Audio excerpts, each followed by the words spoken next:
Do you ever think of yourself as an expert data collector? Most people are, whether they realize it or not. The majority of our daily activities involve the collection, analysis, and sharing of information or data. For example, when you drive a car, you constantly collect and analyze data in the form of traffic patterns, the behavior of other drivers, and road signs. You also share data through the use of your turn signals, brake lights, and other actions. Our professional lives are no different. In every step of our organizational process, from initial introductions to a completed sale, we collect and share data with other people. When we think about the flow of this data in terms of responsible access control, we have to ask the question, when working with other people's personal data, how do we collect, use, and share that data in a way that is responsible and considerate? To start, we have to be aware of the data that enters our organization through collection. Data collection will vary based on a few factors. One factor is the industry you operate in. If you run a marketing company, the data you collect will look vastly different than the data a CPA collects. Another factor is the level of relationship that you have with the person whose data you're collecting. A brand new lead who is just seeking information about your organization will require far less data collection than an established client or customer who's looking to renew or upgrade a service. You must also be aware what happens to data once it is collected. First, where is the data stored? You may use a CRM like HubSpot or Salesforce to store and track other people's data.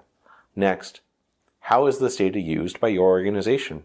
You might use a person's name when sending them a marketing email or their address to send them the products that they've ordered. Finally, how often do you dispose of the data and how do you do this? It doesn't make sense to hold on to the data from people you no longer work with. When you hold on to data for too long, it can easily become outdated and take up space in the systems you use for data collection.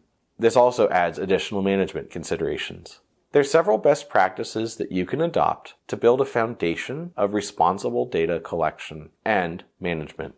First, don't collect data you do not need.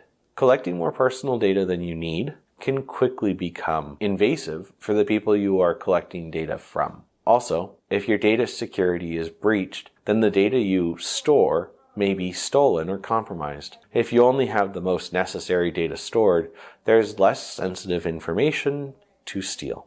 Next, stay up to date on your system's policies and procedures. When it comes to storing and using and sharing data, you likely use softwares and systems for processes such as data entry, marketing, and bookkeeping.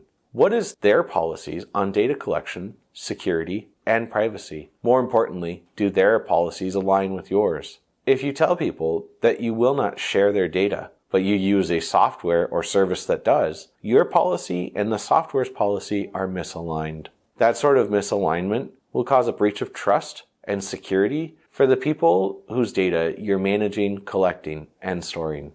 Finally, you should provide a privacy policy and privacy statement to the people whose data you collect.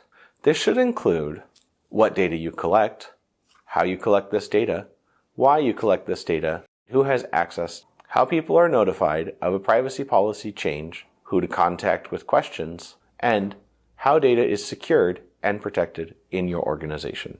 Sensible access control must begin with an awareness of what data your organization is collecting and what happens to that data once it is collected.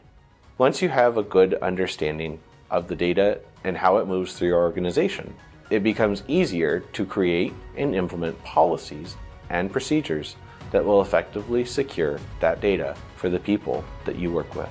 We have provided a couple of questions to get you started, as well as worksheets to assess the data you collect and draft your first privacy policy.